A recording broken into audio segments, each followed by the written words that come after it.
Hello दोस्तों, मैं देवांश प्रजापति एक बार फिर से स्वागत करता हूं आपका अपने चैनल देवांश क्लासरूम में। तो ईसीजी के जो 3 लेक्चर्स थे, जो उसका बेसिक्स था, वो हमने फिनिश कर लिया था।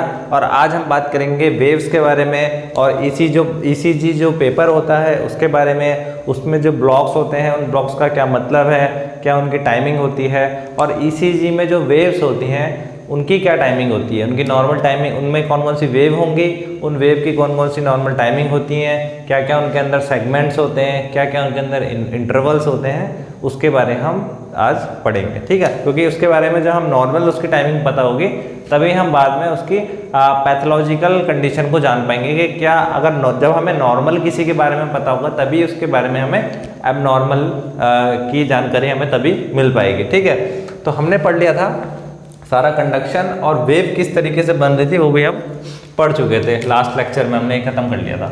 तो आज हम वेव्स के बारे में थोड़ा सा बात करेंगे। तो लास्ट लेक्चर में हमने पढ़ा था कि इस तरीके से वेव्स बन रही थी। कुछ पहले बनती है हमारी पी वेव, पी वेव के बाद हमारा फिर बनता है क्यूआरएस कॉम्प्लेक्स, जो कि वेंट्रिकुलर डिपोलराइजेशन को दर्शाता है। ठीक है, उसके बाद बनता है हमारा टी वेव बन रही थी। ठीक है, और उसके बाद ये दोबारा से रिपीट होते लगता है। तो ये पी वेव थी, ये बता रही थी हमारे एट्रियल डिपोलराइजेशन को। फिर हमारा ये था क्यू आर एस कॉम्प्लेक्स था, जो कि हमारा किसको बता रहा था, वेंट्रिकुलर डिपोलराइजेशन को। किसको, क्यू आर एस कॉम्प्लेक्स है ये हमारा, क्यू आर एस कॉम्प्लेक्स हो गया। ये हमारे किसको दर्शा रहा था, वेंट्रिकुलर डिपोलराइजेशन। जब वेंट्रिकल डिपोलराइजेशन होता है तो ये वेव्स बनती है, मैंने आपको लास्ट लेक्चर में बताया था। फिर हमारा बनती है लास्ट में टी वेव, जो कि वेंट्रिकुलर रिपोलराइजेशन को दर्शाता है। ठीक है, अब देखिए इसमें ये सारी हमारी वेव्स बन गई। ठीक है, ये पी वेव हो गई, ये क्यू आर एस कॉम्प्लेक्स हो गया, ये टी वेव हो गई इसके अंदर। अब बात करेंगे इनके अंदर क्या क्या वेव के साथ साथ इसमें क्या क्या सेगमेंट्स बनते हैं। अब देखिए, जो भी करंट है, मैंने आपको बताया, जैसे ये हमारा हार्ट है। ठीक है, इस तरीके से हार्ट था ये। अब ऐसे नोड से सिग्नल पास होना स्टार्ट होता है, और जैसे ही ऐसे नोड से सिग्नल पास होता है, ठीक है, ये वेंट्रिकुलर डिपोलराइजेशन को दर्शाता है। तो वेंट्रिकुलर डिपोलराइजेशन होगा यहाँ पे, और वेंट्रिकुलर डिपोलराइजेशन कौन दर्शा रहा है, यहाँ पे दर्शा रही है पी वेव। ठीक है, तो ये हमारी क्या बन रही है, पी वेव। और पी वेव किसको दर्शा रही थी, वेंट्रिकुलर डिपोलराइजेशन को। ठीक है, उसके बाद क्या हो रहा था, यहाँ पे हमारा एवी नोड आ रहा था। कौन सा नोड, एवी नोड। और एवी नोड यहाँ पे आया। अब जो करंट पास हुआ है वो यहाँ पे फाइब्रस सेप्टम से आकर रुक जाता था, और बाकी करंट जो था एवी नोड से पास होता था। तो एवी नोड से पास होने के लिए जो उसको टाइम लगता है, उसमें ये हमारी वेव बनती है। ये जो सिंगल सीधी लाइन दिख रही है, क्योंकि इस टाइम पे मैंने आपको बताया था कि करंट इतना स्लो पास होता है एवी नोड से कि गैल्वेनोमीटर में कोई फ्लक्चुएशन नहीं होता है, कोई करंट पास नहीं होता है। तो ये वो टाइम है, ये वो वेव है। वेव तो नहीं बन रही है इसमें, मतलब एक प्रकार की ये कौन सी लाइन बन रही है, ये बन रही है आइसो इलेक्ट्रिकल लाइन, यानी कि इसमें कोई भी फ्लक्चुएशन नहीं हो रहा है। करंट तो यहाँ पे पास हो रहा है, लेकिन इतना स्लो होता है कि कोई भी इसके अंदर यहाँ पे करंट पास नहीं होता गैल्वेनोमीटर में। तो ये वेव सीधी इसमें बन जाती है। ठीक है, तो ये जो हमारा पार्ट होता है, यानी पी वेव का फिनिश होना, और उसके बाद हमारा क्यू आर एस कॉम्प्लेक्स का स्टार्ट होना। ठीक है, क्या किसका स्टार्ट होना, पी वेव का फिनिश होना, और क्यू वेव यहाँ पे हमारी स्टार्ट हो रही है। इसको हम बोलते हैं पी आर सेगमेंट। ये हमारा सेगमेंट है, क्या है, पी आर सेगमेंट। तो सेगमेंट किस में आएगा, जहाँ पे कोई करंट पास नहीं हो रहा है। हमारे पे 2 सेगमेंट मिल रहे हैं, एक सेगमेंट ये है और एक आइसोइलेक्ट्रिकल लाइन, 2 आइसोइलेक्ट्रिकल लाइन है। तो ये भी एक सेगमेंट होगा और ये भी एक सेगमेंट होगा। अब इसे पी आर सेगमेंट क्यों बोल रहे हैं, पी और क्यू के बीच में हो रहा है ना ये मामला तो सारा, तो उसको पी क्यू सेगमेंट बोलना चाहिए। अब होता क्या है कि जो ईसीजी की जो ऑल लीड्स होती हैं, ये तो सेकेंड लीड की बात हो रही है, लीड के बारे में हम आगे पढ़ेंगे। जो ऑल लीड होती है उसमें क्या होता है, कई बार क्यू वेव जो होती है मिलती नहीं है ज़्यादातर देखने को, क्यू वेव कई बार गायब रहती है। तो डॉक्टर्स क्या करते हैं, उसको पी क्यू सेगमेंट की जगह पी आर सेगमेंट इसको हम जनरली पढ़ते हैं। तो ये है हमारा पी आर सेगमेंट। अब दूसरा हमारा यहाँ पे एक आइसो इलेक्ट्रिकल लाइन बन रही है, एस के फिनिश होने के बाद और टी के स्टार्ट होने के बाद, तो इसको बोलेंगे हम एस टी सेगमेंट, ये हमारा ST सेगमेंट है, ठीक है। ये ST सेगमेंट हो गया, ये हो गया हमारा PR सेगमेंट, ये ST सेगमेंट हो गया और ये हो गया PR सेगमेंट। अब हम बात करेंगे इसके बाद, हमारी वेव्स हो गई, सेगमेंट हो गया। अब हम बात करेंगे इंटरवल की। देखिए यहाँ पे कितने इंटरवल हमें देखने को मिल रहे हैं। P वेव का स्टार्ट होना और स्टार्ट होने से लेके फिर जो करंट पास होते होते होते जब यहाँ पे वेंट्रिकुलर डीपोलराइजेशन स्टार्ट हो जाएगा, यानी कि करंट यहाँ से पास हुआ, यहाँ से पास होने के बाद यहाँ पहुँचा और वेंट्रिकुलर में पहुँचने से पहले का ये जो टाइमिंग है, इसको बोलते हैं हम PR इंटरवल।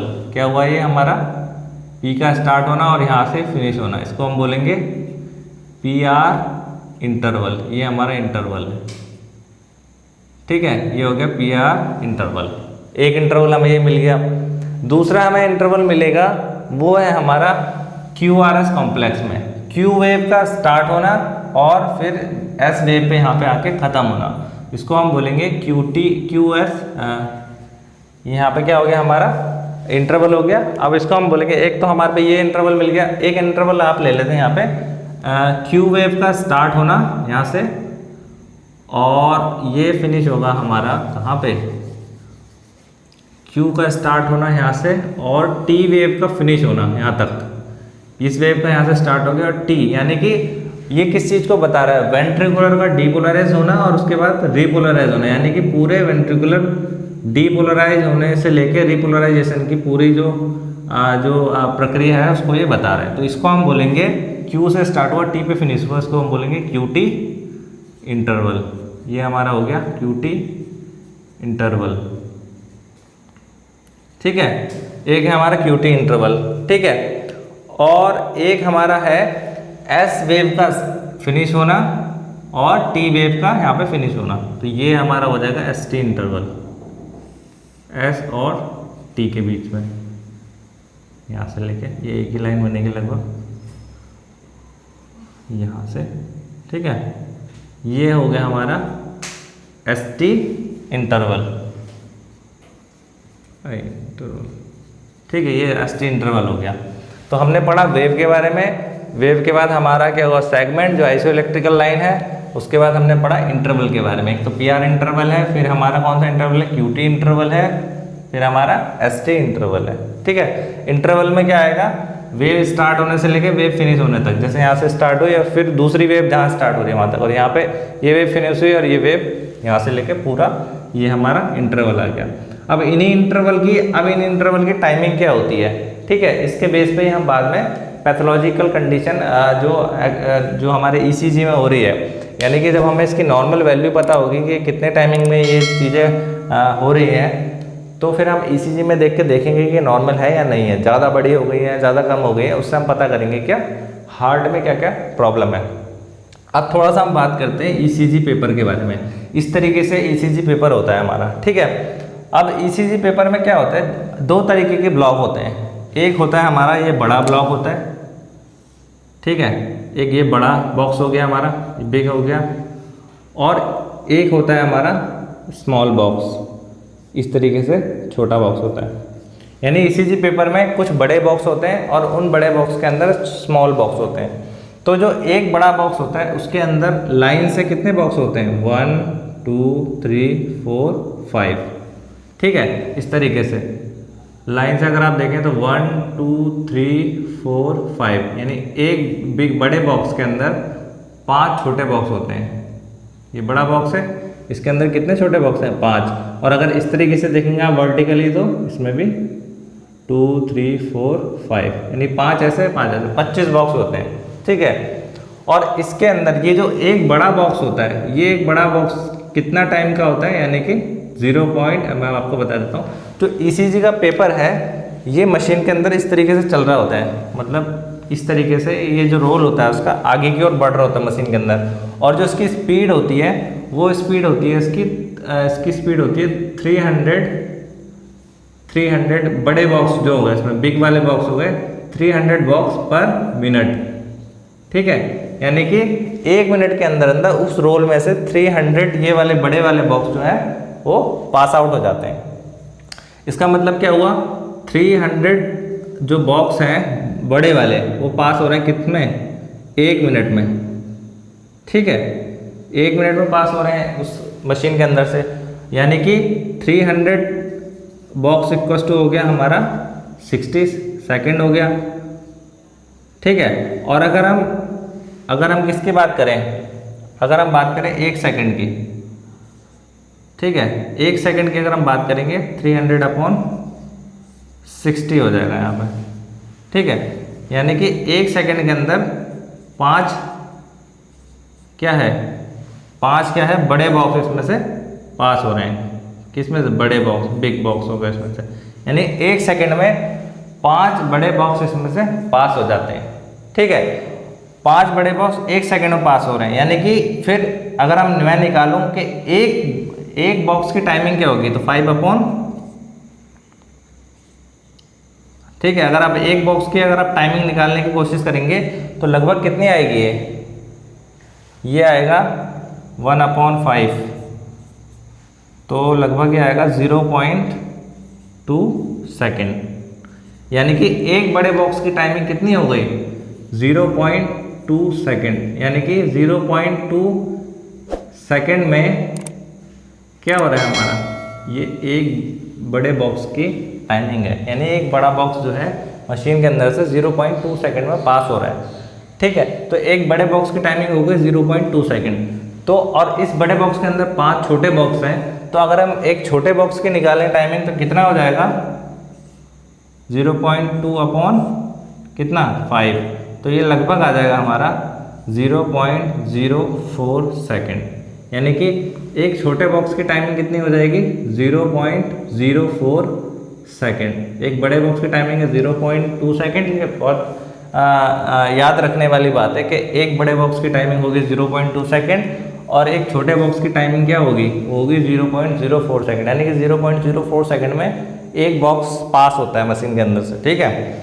और मशीन यहाँ लगी हुई है और लगातार वो वेव्स को बना रही है।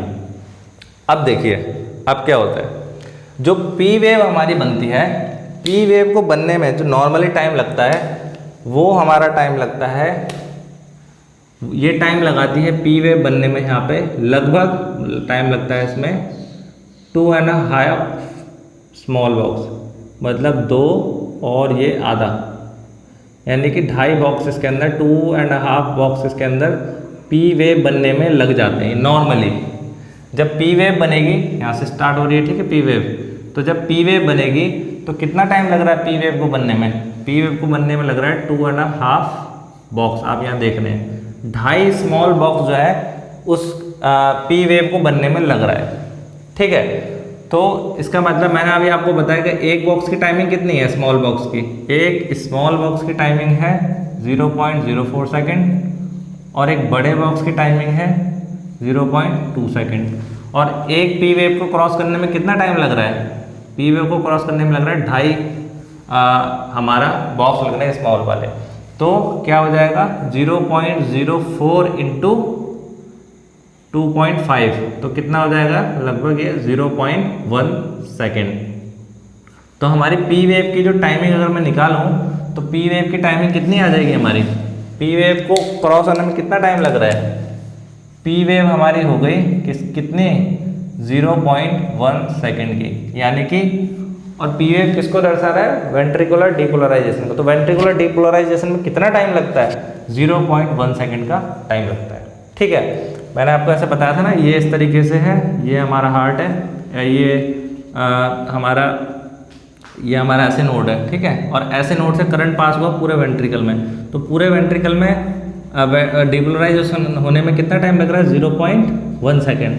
अब करंट उसके बाद कहाँ जाता है, उसके बाद जाता है एवी नोड में, और एवी नोड में जब करंट पास होता है तो कोई लाइन नहीं बनती है, तो इस टाइम पे जो ये जो टाइम होता है इसे बोलते हैं पी आर सेगमेंट, ठीक है, आइसोइलेक्ट्रिकल लाइन है, और इस वेव को बनने में लगभग 2.5 बॉक्स फिनिश होते हैं, यानी 2.5 बॉक्स पी वेव बनने के और 2.5 बॉक्स खत्म होते हैं हमारा ये आइसोइलेक्ट्रिकल जो लाइन है, यानी पी आर जो सेगमेंट है इसमें, ठीक है। तो 2.5 बॉक्स इसमें लगेंगे तो इसकी भी टाइमिंग क्या होगी हमारी, इसकी भी हमारी टाइमिंग कितनी होगी 0.1 सेकेंड। तो इसका मतलब क्या है, जो हमारा AV नोड है उससे करंट पास होने में कितना टाइम लग रहा है। AV नोड से करंट पास होने में जो टाइम लगता है वो लगता है 0.1 सेकेंड। अगर आपसे कहीं पूछे कि AV नोड से करंट पास होने में कितना टाइम लगता है तो हमारा क्लियर हो रहा है यहाँ पे 0.1 सेकेंड का यहाँ पे टाइम लग रहा है। ठीक है, तो ये था हमारा P वेव और PR सेगमेंट की बात हो गई कि कितना इसमें टाइम लग रहा है। अब इसके बाद आते हैं हम QRS कॉम्प्लेक्स में, यानी कि Q वेव बनना और R वेव फिर S वेव से फिनिश हो जाना। तो इसमें कितना टाइम लगता है, तो इसमें भी लगते हैं 2.5 स्मॉल बॉक्स। तो यानी कि इसके अंदर भी कितना लगेगा टाइमिंग, 2.5, यानी कि इस तरीके से जाएगा और ये फिनिश यहाँ हो जाएगा 2.5 में। ठीक है, 2.5 बॉक्स हो गया हमारा, यहाँ से स्टार्ट होगा ये, सॉरी, इस तरीके से और इस तरीके से जाएगा और यहाँ फिनिश हो गया। तो 2.5 बॉक्स इसमें लग रहे हैं। तो QRS जो कॉम्प्लेक्स है इसमें कितना टाइम लग रहा है, इसके अंदर भी जो टाइमिंग लग रही है वो लग रही है 0.1 सेकेंड की।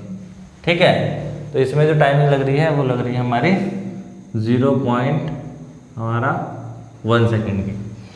अब इसके बाद जो जैसे कि वेंट्रिकुलर डीपोलराइजेशन हो जाता है, ठीक है, मैंने आपको बताया डीपोलराइजेशन हो गया। अब डीपोलराइजेशन होने के बाद थोड़ी देर तक क्या होता है, प्लेटो फेज आता है। प्लेटो फेज का मतलब क्या है, जब ये डीपोलराइज रहता है और यहाँ पे जब कैल्शियम अंदर आ रहा होता है, सोडियम और पोटेशियम बाहर जा रहा होता है, तो ये प्लेटो फेज होता है, मैंने आपको बताया था। और प्लेटो फेज में भी क्या होता है, एक आइसोइलेक्ट्रिकल लाइन बनती है, इसमें कोई फ्लक्चुएशन नहीं आता है, किसके अंदर, हमारा वेव्स में। तो इस टाइम पे भी वेव्स क्या होती हैं, सीधी रहती हैं। और इसमें जो टाइमिंग लगती है वो लगती है लगभग 5 बॉक्स की, 5 स्मॉल बॉक्स। इसमें जो टाइमिंग लगती है वो लगती है 5 स्मॉल बॉक्स का टाइम लगता है। यानी कि आप कह सकते हैं इसमें कितना टाइम लगेगा, अगर हम मैं 5 से गुना कर दूँ उसको, तो इसमें जो टाइम लगेगा वो लगभग लगता है हमारा 0.2 सेकेंड का, क्योंकि एक बॉक्स हमारा 0.2 सेकेंड का। तो इसमें जो टाइमिंग लगेगी हमारी वो होगी हमारी, जो हमारा ये कौन सा सेगमेंट हो गया, ST सेगमेंट होता है। कौन सा सेगमेंट होता है, ST सेगमेंट। मैंने आपको बताया था यहाँ पे ये जो ST सेगमेंट है इसकी टाइमिंग कितनी होगी हमारी 0.2 सेकेंड, क्योंकि इसके अंदर 5 स्मॉल बॉक्स हमारे लगभग लग जाते हैं। और उसके बाद हमारी आती है फिर कौन सी वेव, T वेव आती है। कौन सी वेव आती है, T वेव आती है। और T वेव बनने में भी लगभग लगते हैं हमारे 2.5 करेंगे हमारे बॉक्स लगते हैं। ये हमारी T वेव आ गई। तो हमारा T वेव में भी, जो हमारी T वेव है उसमें भी जो टाइमिंग लगती है वो लगती है 0.1 सेकेंड की। तो 0.1, 0.1, 0.2 कितना हो गया 4 और 0.1, यानी 0.5 सेकेंड का पूरा हमारा ये साइकिल इसमें चल रहा है लगभग। ठीक है, तो ये हमारा कितना हो गया 0.1 सेकेंड इसमें लगता है, फिर 0.1 सेकेंड का टाइम इसमें लग रहा है, फिर 0.1 सेकेंड ही इसमें लग रहा है, फिर 0.2 सेकेंड और फिर 0.1 सेकेंड इसके अंदर लग रहा है। ठीक है, अब अगर मैं यहाँ बात करूँ किसकी, देखिए PR सेगमेंट हमारा हो गया। PR सेगमेंट जो है, PR सेगमेंट में कितना टाइम लग रहा है, PR सेगमेंट में हमारा टाइम जो लगेगा वो लगता है लगभग पूरा, इसकी बात करूँगा सेगमेंट की, PR सेगमेंट की, तो इसमें लगते हैं 2 से 2.5, या हम कह सकते हैं 2.5 बॉक्स लगते हैं, 2.5 बॉक्स इसके अंदर लग जाते हैं। तो इसमें जो टाइमिंग आएगी 0.1 सेकेंड, 0.08 से 0.1 सेकेंड हो सकती है। ठीक है, फिर है हमारा ST सेगमेंट। ST सेगमेंट में कितने बॉक्स हो रहे थे 5, तो यानी कि 0.2 सेकेंड का इसमें टाइम हमारा लग रहा था। ठीक है, अब हम बात कर लेते हैं इंटरवल की। अब इंटरवल की अगर मैं बात करूं तो इसमें देखिए, इसमें टाइम कितना लगता है, इसमें लगते हैं 2.5 बॉक्स और इसमें लगते हैं 2.5 बॉक्स, यानी कितने बॉक्स हो गए 5 बॉक्स। ठीक है, 5 बॉक्स के अंदर हो गए, तो टाइम कितना हो गया 0.2 सेकेंड का।